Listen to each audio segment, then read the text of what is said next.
Welcome to left and right. Good evening. నా పేరు కిరణ్.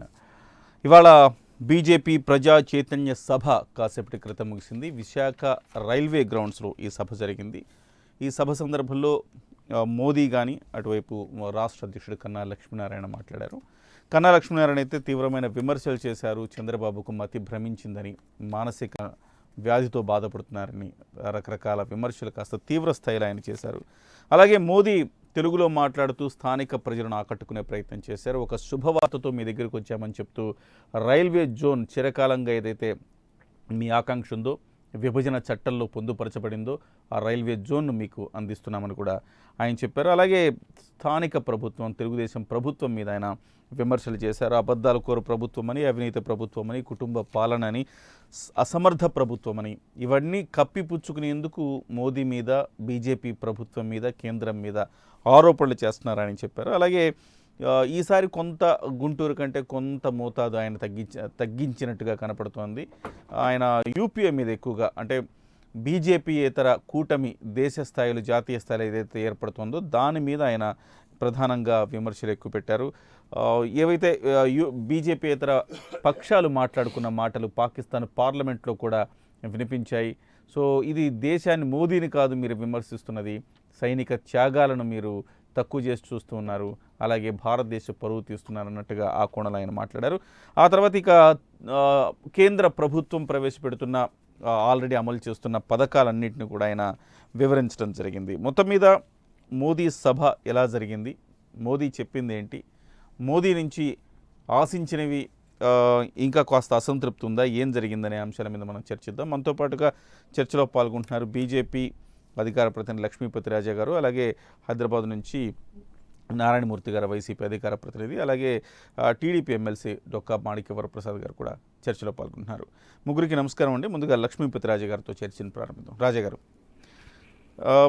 ఇక్కడ మోదీ వస్తున్న సందర్భంలో రైల్వే జోన్ అనేది 2 రోజుల క్రితం ప్రకటించారు, బాగానే ఉంది. దాని మీద తీవ్రమైన విమర్శలు, మరో ఉద్యమానికి దారితీసే పరిస్థితులు, అటువైపు విశాఖపట్నంలో నిరసన ప్రదర్శనలు, ఆల్రెడీ దీక్షలు అన్నీ జరుగుతూ ఉన్నాయి. అయితే సాధారణంగా ఎక్స్పెక్ట్ చేయడం ఏంటంటే మోదీ ఇక్కడికి వచ్చినప్పుడు వాటి మీద ఏమైనా క్లారిటీ ఇస్తారు, లేకపోతే అదనంగా ఇంకేమన్నా ప్రకటిస్తారు. ఎన్నికల సీజన్ కదా, మోదీ గారు కూడా కాస్త బీజేపీ వాళ్ళని ఈ రాష్ట్రంలో తిరిగేలాగా, బలంగా తిరిగేలాగా చేయాలనుకుంటే ఖచ్చితంగా ఇంకేమో చెప్తారని ఆశించాం. బట్ కొంత నిరాశ మిగిలినట్టుంది. అయితే రైల్వే జోన్ ప్రకటించడం అభినందించదగ్గ విషయం అయినప్పటికీ దాంట్లో పెట్టిన మెలికలు నిరాహార దీక్షలకు కారణమయ్యాయి. ఎట్లా చూస్తున్నారు మోదీ సభ, వచ్చిన జనం మీకు సంతృప్తి కలిగిందా?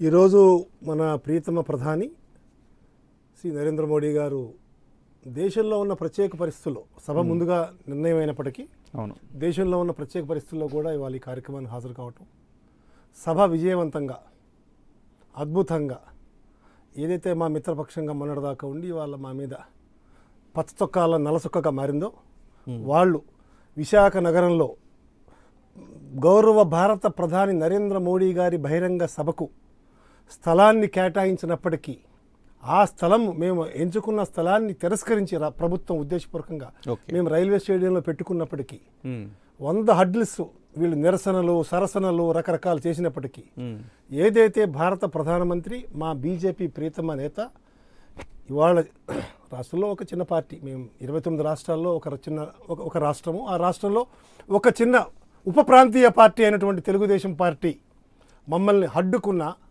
వాళ్ళు ప్రాంతీయ పార్టీ అంటున్నారు. ఆయన తెలుగుదేశం పార్టీ అధినేత, జాతీయ అధ్యక్షుడు. ఎవరికి జాతీయం? 23 జిల్లాల్లో ఉన్న తెలుగుదేశం పార్టీని మూట కట్టి మూసీ నదిలో వేస్తే కృష్ణా నదిలో పడినటువంటి ఈ పార్టీ నల్ల చుక్కాలు వేసుకుని సంస్కారహీనంగా, అంటే ఎందుకు చెప్తున్నా, ఆవేశంగా చెప్పట్లేదు సార్, సంస్కారహీనంగా ఒక ప్రధానమంత్రి వస్తున్నాడు. నువ్వు ఢిల్లీ వెళ్ళినప్పుడు మీ యొక్క సభను మేము ఏ రోజు అడ్డుకోలే, మమ్మల్ని వ్యతిరేకించినా కూడా తెలంగాణ ప్రభుత్వం అడ్డుకోలే, ఇంకో రాష్ట్రం అడ్డుకున్నట్టు ఎందుకని కూడా ఒక నిరసన ప్రదర్శన రాజ్యాంగంలో, అంటే మనకు ప్రజాస్వామ్యంలో నిరసన తెలియజేయడం ఎవరికి చేయకూడదు. నిరసన అంటే మేమంటున్నామంటే కిరణ్ గారు, 100% పనులకి 97% పనులు, అంటే 100 మార్కులకి 97 మార్కులు సాధించినటువంటి నరేంద్ర మోడీ, బీజేపీ ఆంధ్రప్రదేశ్లో మేము తలకెత్తుకు తిరుగుతున్నాం, గర్వపడుతున్నాం. ఎస్ వీఆర్ బీజేపీ అని చెప్తున్నాం, మేము భరతమాత బుద్ధిబిడ్డలు అని చెప్తున్నాం. కానీ 650 హామీలు ఇచ్చినటువంటి చంద్రబాబు నాయుడు గారు 10%, 65 హామీలు కూడా నెరవేర్చకుండా Okay. ఇవాళ రుణమాఫీ విషయంలో మీరు చూడండి, డ్వాక్రా అంటే ఆ లైన్కి వెళ్ళను, డ్వాక్రా అనండి, ఏదో నువ్వు సక్సెస్ఫుల్ లీడర్ కాదు, యూఆర్ ద ఫెయిల్డ్ లీడర్. గౌరవ నరేంద్ర మోడీ గారు ఇవాళ సభలో ఏం చెప్పారు? అవినీతి అక్రమాలకు తెలుగుదే అంటే రాష్ట్ర ప్రభుత్వం అడ్డాగా మారింది. ఇవాళ కేంద్రం ఇచ్చినటువంటి సహకారాన్ని వినియోగించుకోవడంలో వైఫల్యం చెందింది. ఎక్కడ వేసిన గొంగళి అక్కడ తప్ప కేంద్రం ఇచ్చినటువంటి ఒకే ఒక ప్రాజెక్టుని 1500 కోట్ల రూపాయలకి లెక్క చెప్పలేని చంద్రబాబు నాయుడు గారు లేదు మేము 1500 కోట్లు ఇచ్చామని ఆయన చెప్తున్నాడు ఒక ఊరు ఎర్లియర్ గా. ఇంకో పక్కన మీరు గమనిస్తే 1,50,000 కోట్ల అప్పు చేశారు చంద్రబాబు నాయుడు గారు. మీకు కేంద్ర సహకరించా, నువ్వు 1500 కోట్లకి లెక్క చెప్పు, 1,50,000 కోట్లు ఏమైనా చెప్పు. ఆంధ్రప్రదేశ్ లో జరిగిన అభివృద్ధి పథకాలు నరేంద్ర మోడీ గారు చెప్పారు. రోడ్లు కాడి నుంచి, చెట్టు నీరు కాడి నుంచి, పోర్ట్ల అభివృద్ధి కానించి రాష్ట్రానికి 39 సంవత్సరాలు ఇవన్నీ దేశవ్యాప్తంగా అమలవుతున్నావా లేకపోతే ఆంధ్రప్రదేశ్ మాత్రమే ఇచ్చినవా? ఆంధ్రప్రదేశ్ కు సంబంధించి దేశవ్యాప్తంగా ఎక్కడ అమలు కావటం లేదు. ఒక ఇంటి నిర్మాణం తప్ప, చంద్రన్న బాట పేరుతో కేంద్రం ఇచ్చిన నిధులు, సరాసరి పంచాయతీలకు ఇచ్చిన నిధులు తప్ప మేము ఈ రాష్ట్రానికి ఎక్కువ ఇళ్ళు ఇచ్చాం, ఈ రాష్ట్రానికి వెలుగులు ఇచ్చాం, 24 ఇంటూ కరెంట్. ఆయన మాదేం చెప్తున్నాడు. నేనంటే ఏది చెప్పినా నరేంద్ర మోడీ గారు అన్న, మా గౌరవ రాష్ట్ర బీజేపీ అధ్యక్షుడు కన్నా లక్ష్మణ్ గారు మాట్లాడినా మతి భ్రమించింది. ఎందుకు మాట్లాడుతున్నాం మేము? నేను నేను నేను అనేది మతి భ్రమణ కిందే వస్తుంది. మీరు దయచేసి గమనించండి. మనము మొత్తంగా మీరు సక్సెస్ అయ్యారంటారు 100%. ఎన్ని అడ్డంకులు ఆంధ్రప్రదేశ్ రాష్ట్ర ప్రభుత్వము, తెలుగుదేశం పార్టీ నల్లచొక్కాలకి నిరసనలు చేసినా మాకు సహకరించకపోయినా విజయవంతమైంది. మా యొక్క కార్యకర్తల బలం, ప్రధానమంత్రి వస్తుంటే ఆటోమేటిక్ గా అడ్డుకోవడం ఏముంటుందండి? విజయవాడలో అడ్డుకున్నారు, బస్సులు ఇవ్వలేదు, హర్డీల్స్ చేశారు. ఇవాళ ఏమనంటే అసలు నిరసన దేనికి చేయాలో దేనికి చేయకూడదో తెలియని దౌర్భాగ్య పరిస్థితి వెళ్ళిపోయాడు. ఇవాళ నిరసన చేసింది ప్రధానంగా రైల్వే జోన్ కోసం. రైల్వే జోనే కదా మిగతా అన్ని అంశాలు. ఒక్క విషయం మాట్లాడి వచ్చాను. నువ్వు యూపీఏ నాయకుడిగా, నేను దేశంలో పొడి చేశానని చెప్తున్న 40 ఏళ్ళ ఇండస్ట్రీ, నువ్వు దేవగౌడ ప్రధానమంత్రిగా ఉండగా ఈ రైల్వే జోన్ ఒరిస్సాకి నీ హయాం, తెలుగుదేశం పార్టీ చంద్రబాబు నాయుడు హయాంలో వెళ్ళలేదా? Parliament standing committee railway chairman గా ఉన్నటువంటి ఎర్రనాయుడు, వాళ్ళు ఏదైతే అచ్చెన్నాయుడు, రామ్మోహన్ నాయుడు నీచంగా దిగజారి మాట్లాడుతున్నారో, నీ తండ్రి నీ సోదరుడు హయాంలో వెళితే మీరు కళ్ళు వినపడలేదా? ఉత్తరాంధ్ర ప్రజల ఆకాంక్ష మీకు కనపడలేదా? అంటే అర్థం ఏంటి? మీకు దిగజారిన రాజకీయాలకి పరాకాష్ట రైల్వే జోన్ వాళ్ళు ఇచ్చింది. మీరు అంటే ఇక్కడ సమస్య ఏమొస్తుందంటే, మిమ్మల్ని రైల్వే జోన్ గురించో లేకపోతే ఇంకో దాని గురించి అడిగితే మీరు తెలుగుదేశం పార్టీ మీద విమర్శలు చేస్తారు. తెలుగుదేశం పార్టీ ఒకటే అడుగుతుంది. ఇవాళ అన్ని పక్షాలు, నాకు తెలిసి ఒక్క వైసీపీ తప్ప మిగతా అన్ని పక్షాలు కూడా, జనసేన కూడా కొంత కనపడలేదు. సో అన్ని పక్షాలు, వామపక్షాలు కావచ్చు, లేకపోతే హోదా సాధన సమితి, తర్వాత చెప్తా హోదా శ్రీనివాస గారు తెలుగుదేశం, ఇవాళ అశోక్ బాబు ఎమ్మెల్సీ. నిన్నటిదాకా మేము చెప్పాం, ముసుగు దొంగ తెలుగుదేశం పార్టీకి అశోక్ బాబు ముసుగు తొలగించి పచ్చ చొక్కేసుకున్నాడు. ఇవాళ ఇవాళ చలసాని శ్రీనివాస్ గారు తెలుగుదేశం పార్టీని కూడా తిరుగుతారు, తోడు దొంగలు ఈ రకంగా తెలుగుదేశం పార్టీ వామపక్షాలు కూడా కొన్ని అంతర్గతంగా చంద్రబాబు నాయుడుతో ఆంతరంగిక బంధాలు కొనసాగుతున్నాయి. ఇది కూడా రైల్వే జోన్ సాధన సమితి కూడా రైల్వే జోన్ ఇచ్చాము. దాంట్లో రైల్వే ఆదాయానికి, ఆర్ఆర్బి పరీక్షలకి వీళ్ళు చెప్పే తప్పుడు ప్రచారానికి సంబంధం లేదు. బీజేపీ నరేంద్ర మోడీ ఇవాళ సభ సక్సెస్ అయింది, కేంద్ర ప్రభుత్వం సక్సెస్ అయింది. ఫెయిల్ అయిందంటే రాష్ట్ర ప్రభుత్వము, మమ్మల్ని వ్యతిరేకించే పక్షాలు ఇంక్లూడింగ్ ఆల్. అంటే ప్రజలు కూడా ఎవరైనా వ్యతిరేకిస్తే ప్రజలు కూడా ప్రజల్ని ప్రొవోక్ చేశారు కిరణ్ గారు. నేనేమన్నా ఇప్పుడు ఉత్తేజపరచడం వేరు, ఉద్రేకపరచడం వేరు. రైట్. మాణిక్య వరప్రసాద్ గారు నమస్తే అండి.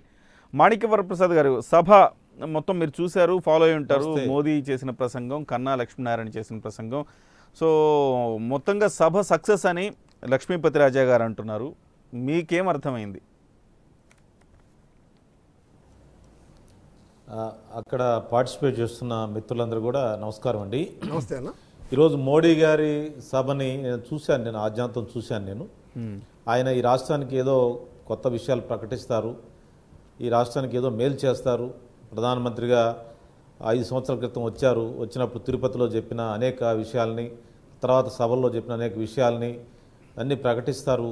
ఈరోజు ఒక కొత్త ఉత్సాహాన్ని నింపుతాడు, రాష్ట్ర ప్రజలకి కొత్త టానిక్ ఇస్తాడని ఆశించాము. విభజిత రాష్ట్రానికి అనేక ఇబ్బందులు ఉన్నాయి, ఆ ఇబ్బందులు తొలగించే ఒక ఉపశమన కార్యక్రమాన్ని ఇస్తాడేమని ఆశించాను, కానీ మొత్తం నిరాశపరిచాడు మోదీ గారు తన ఉపన్యాసం ద్వారా. అదే సమయంలో ఇక్కడ నేను ఒక విషయాన్ని వాళ్ళని అప్రిషియేట్ చేస్తున్నాను. ఏంటంటే గుంటూరు సభ వెలవెలపోయింది. గుంటూరు సభ చాలా పేలవంగా జరిగింది. గుంటూరు సభ ఒక 5-6 వేల మంది వస్తే ఇక్కడ 7-8 వేల మంది వచ్చారు. అంతకంటే కొంచెం బెటర్ అనమాట. గుంటూరు సభ కంటే బెటర్ సభ అని చెప్పొచ్చు. అంతకంటే ఏమి సాధించింది లేదు.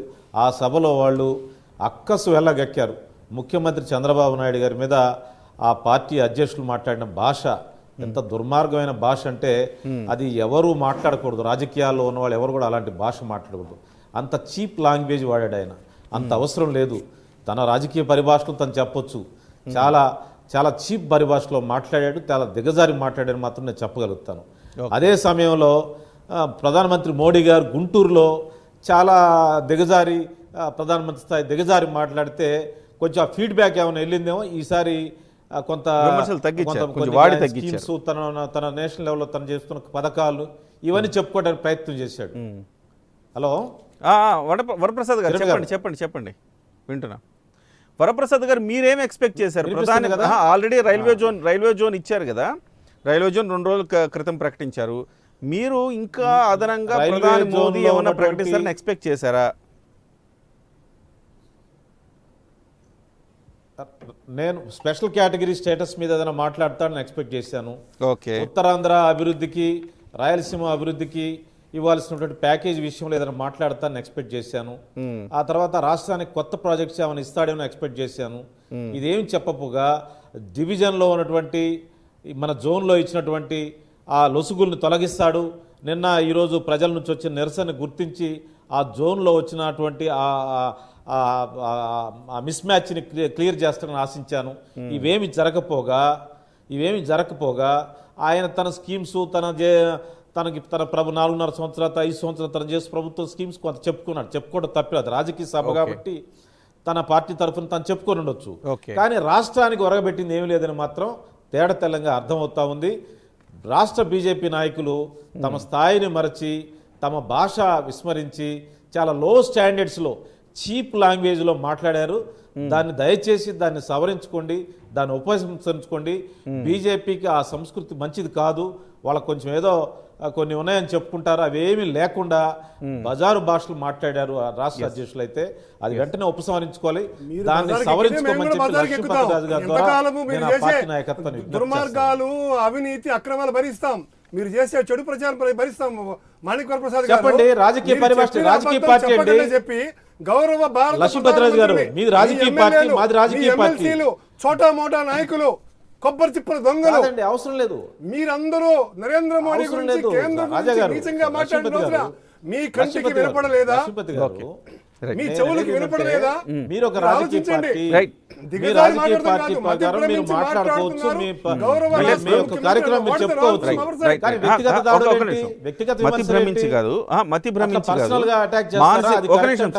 ఒక నిమిషం సార్. మానసిక వ్యాధితో బాధపడుతున్నారు అని అంటే కొంచెం ఒక రకంగా చాలా తీవ్రమైన మాటలు మాట్లాడారు. జైలుకి వెళ్తారన్న భయంతోనే బీజేపీ మీద విమర్శలు చేస్తున్నారు. పాకిస్తాన్ పిఎంని సమర్థిస్తున్నారు. వాస్తవంగా పాకిస్తాన్ జరిగిన దాడిని సామాన్య రిక్షా కార్మికుడు కూడా చంద్రబాబు నాయుడు గారి కంటే బెటర్గా మాట్లాడారు. దురదృష్టం ఏంటంటే వాళ్ళ పార్టీ వాళ్ళ ఇష్టం, వాళ్ళ ఫీడ్బ్యాక్ రావచ్చు, మీ మాట కొట్టి చరణోషం, కానీ ఈ రకంగా మాట్లాడకూడదు. అలాగే మతి భ్రమించే మానసిక వ్యాధితో బాధపడుతుందంటే ఆ లక్షణాలు వచ్చే విధంగా మీ ప్రవర్తన శైలి ఆంధ్రప్రదేశ్ రాష్ట్రానికి ఒక ముఖ్యమంత్రిగా మంచిది కాదని భారతీయ జనతా పార్టీ భావిస్తోంది. అలా మాట్లాడద్దని బీజేపీ సూచించింది. రైట్. సుందర్ రామ్ శర్మ గారు కూడా. కిరణ్ గారు ఒక్క నిమిషం ఇక్కడ చెప్పండి. ఒక నిమిషం అండి చెప్పండి. ఒక నిమిషం. భారతదేశానికి సంబంధించి మన యుద్ధ వాతావరణం వస్తే, సర్జికల్ స్ట్రైక్ జరిగితే, ఆ సైనికులు పుల్వామాలో సైనికులు చనిపోతే ప్రతి ఒక్కరికి 5 లక్షల రూపాయలు కాంపెన్సేషన్ ఇచ్చి వాళ్ళ యొక్క సంఘీభావన, కుటుంబాల సంఘీభావన చెప్పిన ముఖ్యమంత్రి చంద్రబాబు నాయుడు గారు. చంద్రబాబు నాయుడు గారు ప్రాంతీయ పార్టీ అయినా ఆయన దేశభక్తి విషయంలో, మా పార్టీ దేశభక్తి విషయంలో మీ దగ్గర మేము నేర్చుకోవాల్సిన అవసరం లేదండి లక్ష్మీపతి గారు. మేము దానికి రాజకీయాలకు అతీతంగా దేశానికి, సైనికులకి అండగా నిలిచిన పార్టీ తెలుగుదేశం పార్టీ.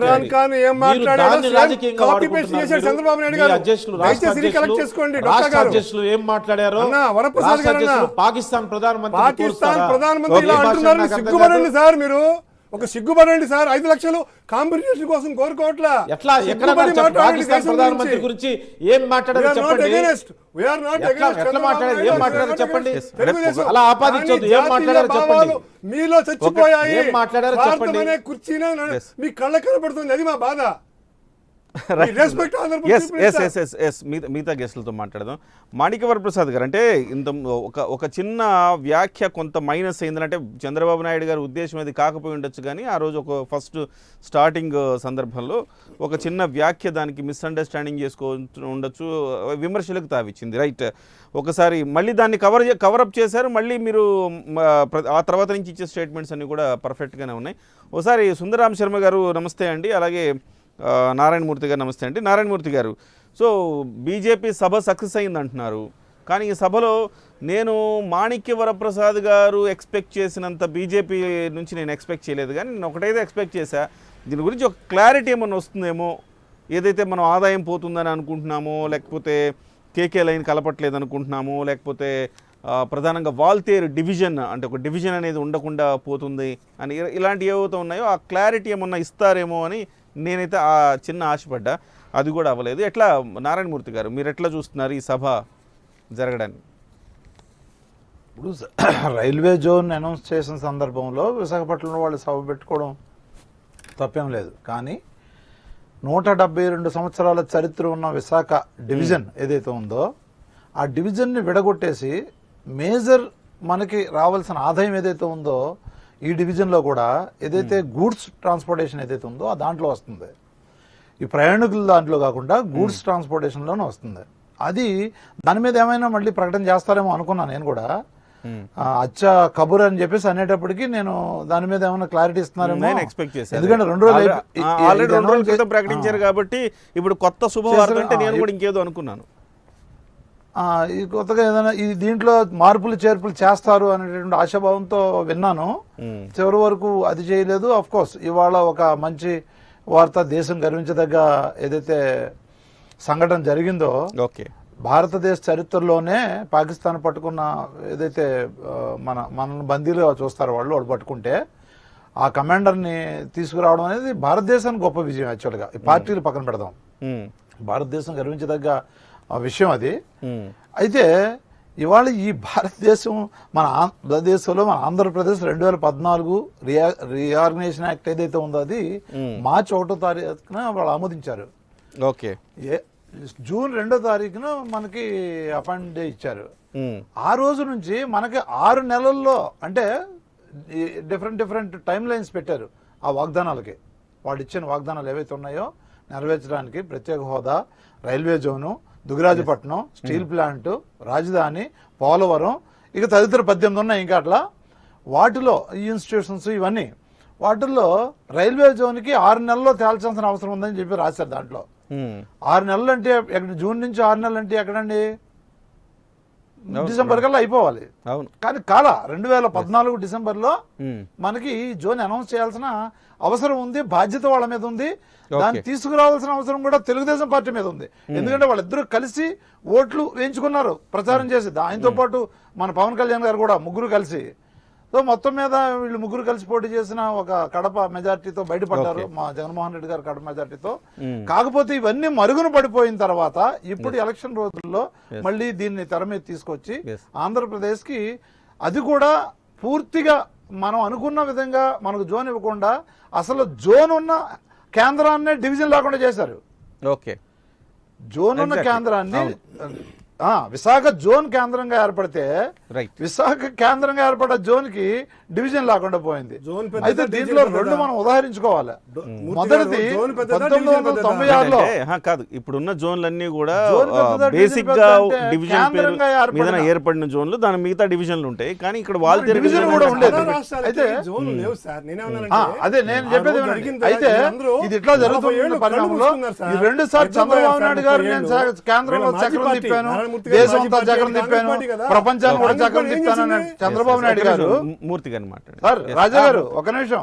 మూర్తి గారు, రాజా గారు అది అయిపోయినా మీరు చాలాసేపు మాట్లాడారు. దేశం అంతా చక్రం తిప్పాను, రాష్ట్రంలో చక్రం తిప్పాను, తెలంగాణలో చక్రం తిప్పానన్న చంద్రబాబు నాయుడు గారు, మరి ప్రధానమంత్రులనే నేను చేశాను చంద్రబాబు నాయుడు గారు 1995లో ఆయన హయాంలోనే 1996లో ఆయన ఈ ఎన్డీఏలో ఎప్పుడైతే ఉన్నారో దేవగౌడ ప్రధానమంత్రి ఆ టైంలోనే ఆగ్నేయ రైల్వే జోన్ నుంచి ఈస్ట్ కోస్ట్ రైల్వే జోన్ విభజించబడ్డది. Okay. ఆ టైంలో ఈయన ఏం చేశారు అనేది క్వశ్చన్.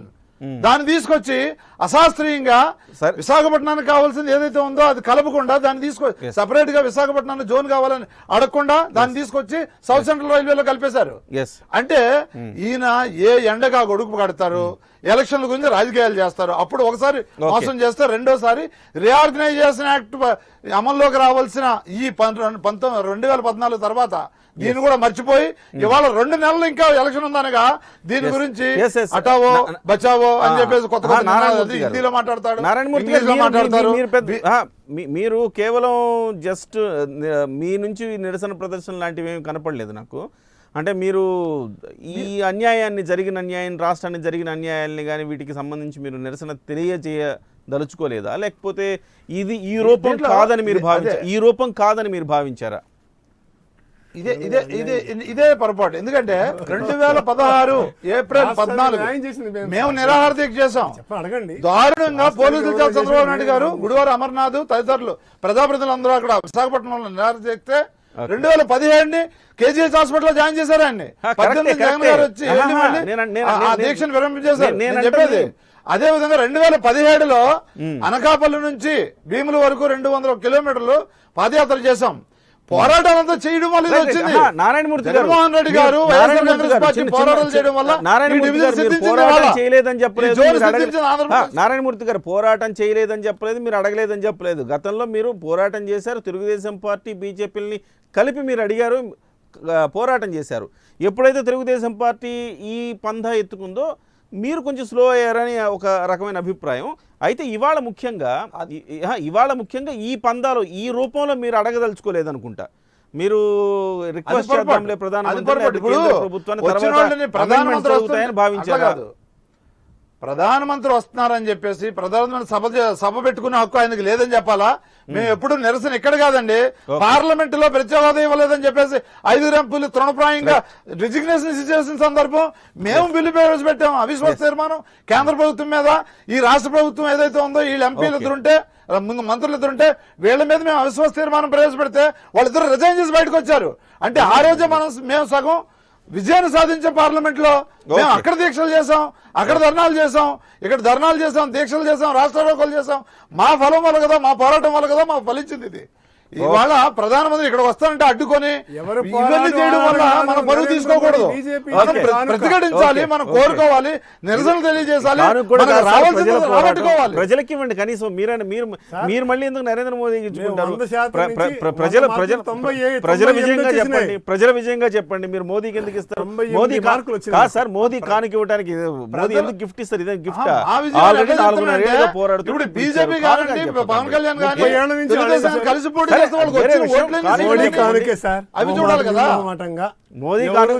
చేశాము. కానుక కాదు సార్, ఇది మా హక్కు, ఆంధ్రప్రదేశ్ ప్రజల హక్కును నెరవేర్చినందుకు అడిగింది వెంకయ్య నాయుడు గారు. అవును సార్, ఇప్పుడేం చెప్పారు? విభజన చట్టంలో పొందుపరిచిన దాన్ని నేను ఇవాళ సాకారం చేశానని చెప్పారు. విభజన చట్టాన్ని పొందుపరిచేలాగా చేసింది మహానుభావం. మేమంటుంటే అదే సార్, మేము కూడా తాళ్ళకు ఇప్పుడు దేవుడు రథానికి మేము కూడా లేకమండి పుణ్యం మాకు వచ్చింది అనుకుంటే. సుందరరామ శర్మ గారు ఇవాళ ఇంతకుముందు మాణిక్య వరప్రసాద్ గారు చెప్తున్నారు గుంటూరు కంటే బెటర్గా జరిగింది అని అభినందనలు కూడా తెలియజేశారు. ఒక 2,000 మంది ఎక్కువ మంది వచ్చారని చెప్తున్నారు. అంటే మాణిక్య వరప్రసాద్ గారు మంచి మనసున్నోడు. ఆయన పొరపాటున ఏదో ఆయన ఆ పార్టీలోంచి పార్టీకి వచ్చాడు. అది ఎందుకంటే తెలుగుదేశం పార్టీ అక్కడ ఉన్న రాజకీయ సమీకరణలు వాళ్ళ గ్రూపు. రెండోది, గుంటూరు సభకి 50,000 వస్తే వెనకాల చంద్రబాబు నాయుడు గారు బ్యాక్ ఆఫీస్ వస్తుంటది. మాణిక్య వరప్రసాద్ మీరు సున్నా కొట్టాల్సిందే. ఇప్పుడు 70,000 వచ్చారు, సున్నా కొట్టే, లేకపోతే దీన్ని కొట్టేస్తారు అక్కడ. మీకు తెలియదు పాప. మంచి ఆయన విలువ ఉన్న రాజకీయ నాయకులు శర్మ గారు చూశారు కదా, ప్రత్యక్ష ప్రసారాలు చూశారు. శర్మ గారు ఎక్కువ మంది జనం వచ్చారు, 70,000 మంది వచ్చారని కోట్ చేస్తున్నారు. నిజంగా అంతమంది వస్తే అంటే బీజేపీ ప్రభుత్వం, సో లక్ష్మీపతి రాజా గారు చెప్పినట్టుగా బీజేపీ రాష్ట్రానికి అంత మంచి జరిగిందని నమ్మి అంతమంది జనం వచ్చారనే భావించాల్సి వస్తుందేమో. ఏమంటారు మీరు? సరే, మొదట ఒకటి, నిజంగా పలాస మీటింగు అమిత్ షా గారిది ఫెయిల్యూర్ ఖాళీ అయింది, కుర్చీలు ఉన్నాయి. విపరీతమైనటువంటి ఫెయిల్యూర్ అయింది. అక్కడ జనం లేక విలవల్లాడిపోయారు. మొత్తం సభ అంతా కూడా ఏమి జరగలేదు, ఫెయిల్ అయిన మాట వాస్తవం. రెండోది గుంటూరు సభ. నిజంగా చెప్పాలంటే గుంటూరు సభలో 70,000 వచ్చారా 50,000 వచ్చారా అంటే ఒకటి మాత్రం నిజమేంటంటే ఆ యొక్క ప్లేస్ ఏదైతే ఉందో అక్కడ అంతమంది జనాభా పట్టేటువంటి అవకాశం బహుశా మా లక్ష్మీపతి రాజా గారికి తెలియాలి, కానీ నాకు తెలియదు. అదేదో సినిమాలో చూపించినట్టు పైనుంచి డ్రోన్ కెమెరాలు ఏమన్నా పెట్టి ఒకళ్ళకి 5 చొప్పున చూపిస్తారో తెలియదు. కానీ ఒకటి మాత్రం నిజం చెప్తున్నాను, గుంటూరు మీటింగ్ మాత్రం గ్రాండ్ సక్సెస్ అయిన మాట మాత్రం వాస్తవం. అది కన్నా గారి విజయం కిందనే భావిస్తాను తప్ప మేము ఏదో బీజేపీ యొక్క విజయం కింద కూడా నేను పర్సనల్గా భావించిన. ఆ రోజు నేను గుంటూరులోనే చూస్తూ ఉన్నాను, ఎట్లా ఉంటుందని కూడా చూశాను. ఎందుకని చెప్పానంటే ఆయన ఒక పలాస ఎప్పుడైతే ఫెయిల్ అయిందో ఒక పార్టీ అధ్యక్షుడి కింద కన్నా గారు దాన్ని ప్రిస్టేజియస్గా తీసుకుని దాన్ని సక్సెస్ చేసుకున్న మాట వాస్తవం, అందులో అనుమానం ఏం లేదు. అయితే 50,000 70,000 అనేటువంటిది నాకైతే నమ్మకం లేదు, కానీ సక్సెస్ మాత్రం అయింది. సరే, నరేంద్ర మోడీ గారు వచ్చారు, ఆయన ఏం మాట్లాడాలో తెలుగుదేశం పార్టీ మీద మాట్లాడారు, అవన్నీ జరిగిపోయినాయి. నెక్స్ట్ ఇవాళ విశాఖ సభ బాగా జరిగే ఉండొచ్చు, నేను లేను, నాకు అంత పెద్దగా తెలియదు అక్కడ ఎంతమంది వచ్చారు ఏంటో. సరే, జనరల్గా ప్రధానమంత్రి వచ్చారు కాబట్టి ఏ పార్టీ అయినా కూడా జనాల్ని తీసుకురావాల్సినటువంటి అవసరం ఉంటుంది, తెచ్చుకుంటారు, తెచ్చారు. ఓకే. అయితే ఒకటి మాత్రం మనం గుర్తుంచుకోవాల్సి అంటే వచ్చిన జనాభాని బట్టి మనకేదో ఓట్లు వచ్చేస్తాయనో వచ్చిన జనాభాను చూసి మనం పార్టీ అధికారంలోకి వస్తుందో అనేటువంటి పరిస్థితులు ఇవాళ రోజున లేవు. దాని గురించి మనం మర్చిపోవాల్సిందే. ఒకప్పుడు రాజకీయ పార్టీలకి కార్యకర్తలు ఉండేవాళ్ళు, ఆ కార్యకర్తలు వస్తున్నారు అని చెప్పనేటువంటిది ఉండేది. మా చిన్నప్పుడు మేము ఏం చూస్తే ఇందిరాగాంధీ సభ చూసినా, వాజ్పేయి గారి సభ చూసినా, ఎవరి సభ చూసినప్పటికీ కూడా కార్యకర్తలు లేకపోతే వాళ్ళే వెళ్ళేవాళ్ళు. ఆ రోజుల్లో పెద్దగా మనం ఈ ట్రాన్స్పోర్టేషన్ అరేంజ్ చేయాలా లేకపోతే ఇవన్నీ చేయాలనేటువంటిది నిజంగా కూడా లేదు. కాబట్టి ఆ పరిస్థితులకి ఈ పరిస్థితులకి మనం చాలా తేడా ఉంది. కాబట్టి ఇవాళ జనాల్ని చూసి సభలను చూసి అక్కడికి వచ్చినటువంటి దాన్ని బట్టి మనం రాజకీయ పార్టీల యొక్క ఎన్నికల యొక్క విజయాల్ని మనం చెప్పలేము. అయితే నెక్స్ట్ ఇవాళ నరేంద్ర మోడీ గారు వచ్చారు, చాలా బాగుంది. ప్రధానమంత్రి గారు వచ్చారు, మేము కూడా నిరసనలు తెలపడం జరిగింది. అయితే ఆయన సభను అడ్డుకోవటం అనేటువంటిది కాంగ్రెస్ పార్టీ యొక్క ఉద్దేశం కాదు. కానీ ఆయన ప్రధానమంత్రిగా ఈ రాష్ట్రానికి వస్తున్నందుకు ఆయన ఈ విభజన చట్టంలో పెట్టినటువంటి వాటిని అమలుపరచలేదని చెప్పారని, పార్లమెంటుకే మీరు ఆ రోజున మొదటిసారి వెళ్ళేటప్పుడు పార్లమెంటు యొక్క స్టెప్స్ మీద మీరు దండం పెట్టుకుని వెళ్ళినప్పుడు ప్రజాస్వామ్యాన్ని కాపాడతారని, పార్లమెంటు యొక్క విలువల్ని మీరు కాపాడతారని భావించారు ఈ రాష్ట్ర ప్రజలు, ఈ దేశ ప్రజలు. కానీ పార్లమెంట్లో ఏదైతే చట్టం చేశారో, పార్లమెంట్లో ఏదైతే విభజన అంశాలను చేర్చారో, పార్లమెంట్లో ఏదైతే ఆ రోజు భారత ప్రధాని మన్మోహన్ సింగ్ గారు చెప్పారో వాటిని అన్నింటినీ కూడా మీరు పక్కన పెట్టారు. కాబట్టి ఇవాళ ఈ రాష్ట్ర ప్రజలకి ప్రత్యేక తరగతి హోదా లేదు అనేటువంటి ఒక అన్యాయం జరిగింది. కాబట్టి విభజన చట్టంలో ఉన్నటువంటి మిగతా అంశాల జోలికి మీరు ఈ రోజు వరకు వెళ్ళలేదు. కాబట్టి మేము నిరసనలు తెలియజేశాం.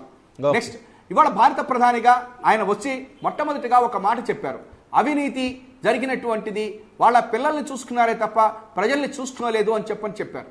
అంతేకాకుండా యూటర్న్ తీసుకున్నటువంటి వాళ్ళు అని కూడా ఒక రకంగా పరోక్షంగా చంద్రబాబు నాయుడు గారిని కూడా విమర్శలు చేయడం జరిగింది. నేను ఇవాళ ఒక్కటే భారత ప్రధానిని అడుగుతా ఉన్నా, ఆయన మా అందరికీ ప్రధాని, అందులో అనుమానం ఏమీ లేదు. అయితే ఇవాళ మీరు నిన్నటి దాకా ఆయనతోటే వెళ్ళి బాబు మోడీ జోడీ అని చెప్పని బ్రహ్మాండమైనటువంటి ప్రచారం చేసినటువంటి రోజున మీరిద్దరూ కలిసి వెళ్ళినప్పుడు ఆ తర్వాత 4 సంవత్సరాల పాటు అంటే 3.5 సంవత్సరాల పాటు వాళ్ళకి సంబంధించినటువంటి వాళ్ళని మీ మినిస్ట్రీలోనే పెట్టుకొని వాళ్ళతోటి మీరు అంటగాగి ఇవాళ రోజున వచ్చేసరికి వాళ్ళని అవినీతి పరులని చెప్పనని మీరు మాట్లాడుతున్నటువంటి దానికి ఎటువంటి గౌరవం ఇవ్వాల్సి వస్తుంది. ఎందుకంటే నిజంగా అవినీతి జరిగింది అని చెప్పంటే బలమైనటువంటి ప్రభుత్వం మీద మీరు చెప్పుకుంటున్నప్పుడు ఆ అవినీతిని ఎందుకు మీరు రూపుమాపలేకపోయారు? ఈ రాష్ట్రంలో అవినీతి జరిగింది అని చెప్పి ఇవాటికి కూడా వాళ్ళు బయట ఇది శర్మ గారు ఒక్క నిమిషం, రాజా గారు మాట్లాడతారు. ఒక్క నిమిషం అంటే మీ మాటకు అడ్డొచ్చాను, క్షమించండి. ఒకటి చెప్తున్నా మీకు, ఆంధ్రప్రదేశ్లో అవినీతి జరిగిందని ప్రారంభం దశ నుంచి మేము మిత్రపక్షంగా ఉన్న మంత్రివర్గంలో ఉన్న పదే విశాఖ భూ కుంభకోణాల దగ్గర నుంచి ఇసుక కుంభకోణం దాకా లేదు, జన్మభూమి కమిటీల పేరుతో ప్రజలు దోచిన విషయం చెప్పాం. దాంతో పాటుగా ఆంధ్రప్రదేశ్ కాంగ్రెస్ కమిటీ, మీరు కూడా ఒక వివరణ ఇవ్వాలి, ఆంధ్రప్రదేశ్ కాంగ్రెస్ కమిటీ రఘువీరారెడ్డి గారి ఆధ్వర్యంలో మీరు ఆంధ్రప్రదేశ్ తెలుగుదేశం పార్టీ ప్రభుత్వం చేసిన అవినీతి అక్రమ అన్యాయ దురాఘాతాల మీద పుస్తకాలు వేసిన తర్వాత కూడా మీరు ఇవాళ కేంద్రంలో ఇవాళ ఆంధ్రప్రదేశ్లో మాకు పొత్తు లేదని మీరు కొత్త ఎత్తులు చెప్తున్నా, కేంద్రంలో మద్దతు ఇవ్వడం ద్వారా కాంగ్రెస్ పార్టీ తెలుగుదేశం పార్టీ అవినీతిని మీరు ఆంధ్రప్రదేశ్లో దేశంలో అంగీకరించినట్లే కాదా? రైట్. శర్మ గారు రైట్, నేను చెప్తాను సార్. ఇవాళ రోజున ఇప్పుడు లక్ష్మీపతి రాజా గారు చెప్పినట్టుగా ఆ రోజు నుంచే మాకు విశాఖ భూకుంభకోణం గురించి జరిగింది మాకు తెలుసు అని చెప్పారని, ఆ రోజునే అవినీతి జరిగింది అని మాకు తెలుసు అని చెప్పని ఆయనే చెప్పినప్పుడు నేను ఇవాళ ఒక్కటే చెప్తాను సూటిగా, మా ప్రభుత్వం మోదీని చూసి వెనకాల, మోదీని చూసి భయపడి వెళ్ళిపోవాల్సిందే. మోదీని చూసినటువంటి వాళ్ళు ఎవరైనా సరే నేను చేస్తున్నటువంటి వాటి మూలకంగా అవినీతి పనులు పారిపోతున్నారు, వాళ్ళకి అందుకనే భయం అని చెప్పినటువంటి మన భారత ప్రధానమంత్రి గారికి ఇప్పుడు లక్ష్మీపతి రాజా గారు చెప్పింది కనుక నిజంగా తెలియక లేదో, లేకపోతే లక్ష్మీపతి రాజా గారికి వీళ్ళందరూ కూడా ఇన్ఫర్మేషన్ ఇవ్వలేదో, ఈ రాష్ట్రంలో మొట్టమొదటి నుంచి అవినీతి జరిగింది అని చెప్పని లక్ష్మీపతి రాజా గారు చెప్తూ దాన్ని మిత్రధర్మము అని చెప్పని అంటున్నారంటే ఇంతకు మించినటువంటి రాజకీయ దివాలా తోరుతనం ఇంకోటి ఉండదు అని చెప్తున్నారు. నెక్స్ట్ ఇంకొక మాట అడిగారు నన్ను మా రఘువీరారెడ్డి గారు, ఈ భారత రాష్ట్ర ప్రభుత్వం మీద ఇచ్చినటువంటి అవినీతి ఆ రోజు కాదు ఈ రోజు కాదు ఎప్పుడైనా సరే ఈ రాష్ట్ర ప్రభుత్వం చేసినటువంటి అవినీతి మీద గొంతెత్తి కాంగ్రెస్ పార్టీ మాట్లాడుతుంది, అందులో మీకు అనుమానం ఏమి ఇవ్వద్దు. ఇవాటి రోజున అంటే జాతీయ స్థాయిలో పొత్తుకు ఇక్కడ రాష్ట్ర అవినీతికి సంబంధం లేదా సార్? శర్మ గారు తెలంగాణలో పొత్తుకు జాతీయ స్థాయిలో పొత్తుకు ఇక్కడ అవినీతికి, ఇక్కడ అవినీతి అని మీరు మాట్లాడి అక్కడ పొత్తు పెట్టుకుంటే అది జనం నమ్ముతారా? బాగా నమ్ముతారా? నేను ఒక్క నిమిషం సార్, జనం గురించి కూడా చెప్పాలి, మీరు అడిగారు, నేను చెప్తాను సార్. ఇవాటి రోజున సంకీర్ణ ప్రభుత్వాలు వచ్చినాయి, సంకీర్ణ యుగం వచ్చింది. ఆల్మోస్ట్ 30 సంవత్సరాల తర్వాత మొట్టమొదటిసారిగా ఈసారి మాత్రమే 282 సీట్లు భారతీయ జనతా పార్టీకి వచ్చింది. ఇవాటి రోజున తప్పట్లేదు, మైనారిటీ ప్రభుత్వాన్ని నడిపిన పివి నరసింహారావు గారు కానీ, ఇవాటి రోజున కొన్ని సంకీర్ణ ప్రభుత్వాలతోటి సంకీర్ణ పార్టీలతోటి మన్మోహన్ సింగ్ గారు 10 సంవత్సరాలు పరిపాలన చేసినప్పుడు కానీ ఈ అవినీతి లేదా అంటే ఉంది. రాహుల్ గాంధీకి మీరు అవినీతి పుస్తకాన్ని ఇచ్చారా లేదా? రాహుల్ గాంధీ చెవులో చెప్పలేదా? చంద్రబాబు నాయుడు 5 ఏళ్ళు దోచుకుంటే మాకు అభ్యంతరం లేదని మీ ఇద్దరు దొంగలు కలిసారా? ఇరు దొంగలు కలిసారా తెలంగాణ ఎన్నికల్లో? ఒక్క నిమిషం లక్ష్మీపతి కాదు, ఒక్క నిమిషం రాజా గారు, ఒక్క నిమిషం. అంటే సుందరరామ శర్మ గారు చెప్తున్నది ఏంటంటే నాకు అర్థమైనంత వరకు అవినీతి ఆరోపణలు వచ్చిన మాట్లాడమనండి.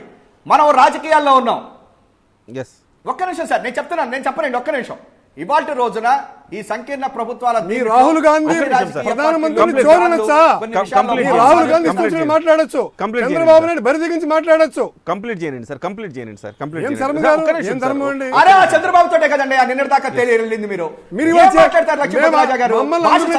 వ్యతిరేకించాడు అవినీతి చేపట్టే మాట్లాడతారు. మేము సింగపూర్ దేశానికి అమరావతి భూములు కట్టబెట్టే ప్రయత్నాన్ని మేము ఎదుర్కొన్నాం కాబట్టి, అవినీతి జరిగింది కాబట్టి మమ్మల్ని చంద్రబాబు నాయుడు శర్మ గారిని పూర్తి చేయనివ్వండి. ఫస్ట్ శర్మ గారు పూర్తిగా మాట్లాడిన తర్వాత మళ్ళీ చెప్పండి. శర్మ గారు మీరు కంప్లీట్ చేసేయండి ప్లీజ్. ఇప్పుడు ఒకటి ఉంది, రాజకీయాల్లో ఫస్ట్ భాష సరిగ్గా ఉండాలి. నిన్నటి దాకా ఆయనతో తిరిగి ఇవాళ దొంగ అనేటువంటి ఈ దొంగల నాలోచి వస్తుంది. మేము కూడా భాష మార్చుకోవాల్సి వస్తుంది. ఏం మాటలు ఇవన్నీ? మీరు 10 సంవత్సరాలు దొంగలే కదా. చంద్రబాబు నాయుడు అనేటువంటి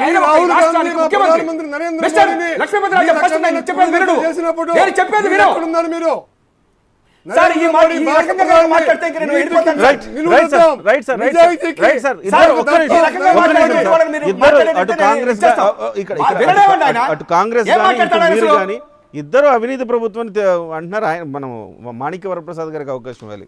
వరప్రసాద్ గారు సార్ ఒక్క నిమిషం సార్. కిరణ్ గారు ఇప్పుడు ఒకటి ఏంటంటే, ఒక చంద్రబాబు నాయుడు గారిని నేను డెఫినెట్ గా ఆయన ప్రభుత్వాన్ని విమర్శలు చేస్తాను, కాంగ్రెస్ పార్టీ యొక్క కార్యకర్తగా చేస్తాను, భారతదేశ ప్రధానమంత్రి నరేంద్ర మోడీ గారి యొక్క ప్రభుత్వం మీద కూడా విమర్శలు చేస్తాము. కానీ ఈ రకమైన లాంగ్వేజ్ దొంగలు లేకపోతే దోచుకున్నారు ఈ రకమైనటువంటి భాష కాంగ్రెస్ పార్టీలో నేను వాడను. మీరు వాడుతున్నారని కాదని ఆయన చెప్పింది. ఇప్పుడు రాహుల్ గాంధీ గారి నుంచి వినండి సార్ కిరణ్ గారు, అందుకే మేము వ్యతిరేకించాం. అదే నేను క్లారిటీ ఇచ్చాను. వినండి, ఎందుకు ఊరికి అరిచి బీపీలు పెంచుకోవటం? మనం వినండి, పార్టీలో ఉంటారు, అవకాశం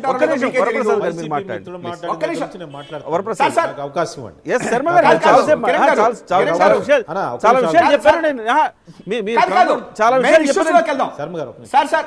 కిరణ్ గారు ఒక్క 2 minutes 2 minutes. కిరణ్ గారు, కాదు సార్, 2 మీరు minutes. చాలాసేపటి నుంచి 2 minutes. మాట్లాడుతూనే ఉన్నారు. ఇవాళ నరేంద్ర మోడీ గారు కొన్ని ఇష్యూస్ చెప్పారు సార్.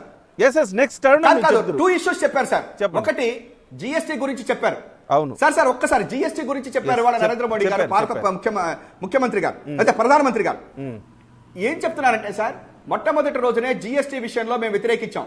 ఇన్ని స్లాబులు ఉండొద్దు, మీరే పార్లమెంట్ లో ఒక చట్టం చేయండి, ఒకే రకమైనటువంటి స్లాబ్ లేదా కమ్యూనిటీకి తీసేయండి అని చెప్తే ఆ రోజున దీన్ని తీసుకుని వచ్చి ఈ యొక్క కమిటీకి పెట్టారు. ఇవాళ రోజున ఆయన ఒక గొప్పగా ఏమని చెప్పారంటే, మధ్యతరగతి వాళ్ళ కోసం ఫ్లాట్స్ మీద ఈ యొక్క జిఎస్టీని 12% నుంచి 5% వరకు తీసుకుని వచ్చాను అన్నారు. ఇవి మేము ఆ రోజునే వ్యతిరేకించాం. ఎన్నికలకు వచ్చేటప్పటికి ఈ రకమైనటువంటి గిమ్మిక్కులు చేస్తారు అని. గుజరాత్ ఎన్నికలు వచ్చేసరికల్లా అక్కడ ఉన్నటువంటి టెక్స్టైల్స్ మిషన్స్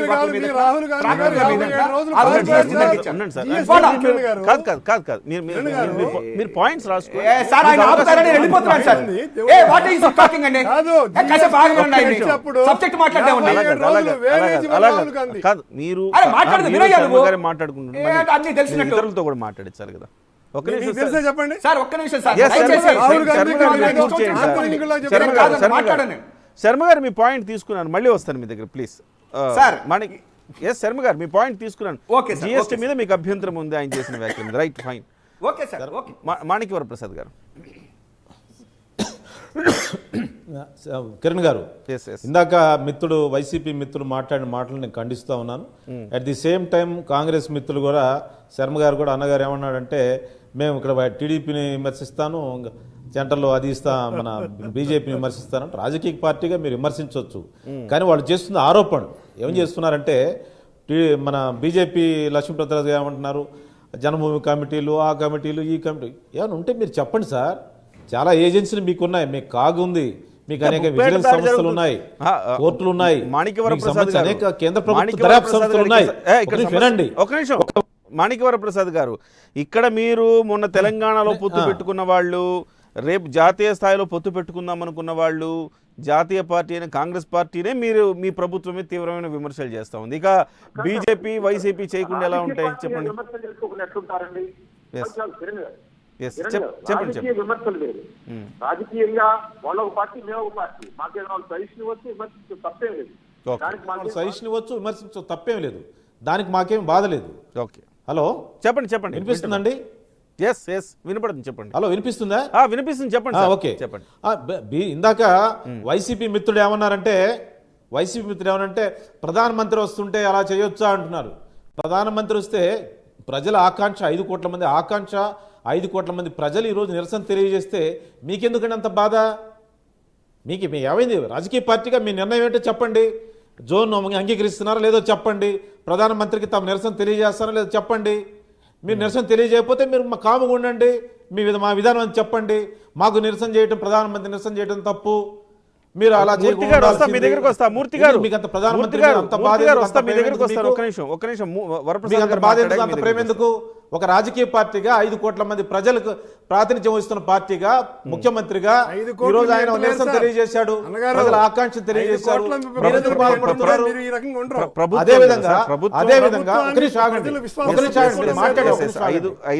లక్ష్మీపతిరాజు గారు మీరు చేస్తున్న ఆరోపణలు అంతే తప్పు. కేంద్ర ప్రభుత్వ దర్యాప్తు